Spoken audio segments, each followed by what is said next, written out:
I'm Iyaz Akhtar with Twit, and this is the Samsung Galaxy Express that runs on the AT&T network. One of the first things about this phone is it is an LTE phone, so if you're in that coverage area, you should get some really fast speeds if you can get AT&T LTE. You can see it's got a pretty big screen, a 4.5-inch screen with a resolution of 800 by 480. It's got a 1.3 megapixel camera on the front and a 5 megapixel camera on the back. So this is a pretty light phone. It's about 5 ounces. It's actually 4.8 ounces. And as it's a Samsung, you can replace the battery if you want. You can see the battery, there's the SIM, and the micro SD card slot for expansion. This is running Android 4.0 Ice Cream Sandwich. And as it's a Samsung phone, it's got the TouchWiz UI overlay. So if you like that, you're going to like this phone. If you don't like that, you can always switch the launcher to something else. So Samsung's preloaded a bunch of apps, but the biggest one's got to be S Voice. It's that personal assistant you could use if you want to do things like call people or find out the weather. You can use S Voice. Look at that. It's actually got all the things I was just yammering on about right there. It's not a command though, so thankfully S Voice is confused because I'm not making any sense. What's the weather like? So as you can see, it's not exactly perfect. You're going to have to mess around with this some if you want, but it's available because it's a Samsung phone. Now, like I said, it's running TouchWiz, which is that layer that Samsung likes to put on its phones.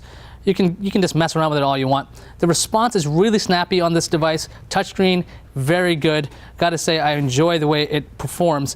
I'm a big fan of running stock Android on there, so I found a launcher that's pretty much Ice Cream Sandwich, or actually Jelly Beans launcher, very similar to what I'm used to. So we're going to mess around with this, and it runs really fast. Let's go to my gallery and see what's going on. So the camera on this device is a 5 megapixel camera. It does a good job. Hey, look, it's my keys. Take a picture of my keys. It's focused. It takes like a second. Not too bad. I want to take photos. I found it to be quite good at taking photos. See, look. When it's brightly lit, works out pretty good. You can see this display is very, very bright. It's an AMOLED screen. And look, it's a cup on a scale. Time for the pros and cons. This thing's running a dual-core Qualcomm 1.5 gigahertz processor, which means this thing is really snappy and responsive. I gotta say, the screen is really bright. I do enjoy that. I could see it in brightly lit areas.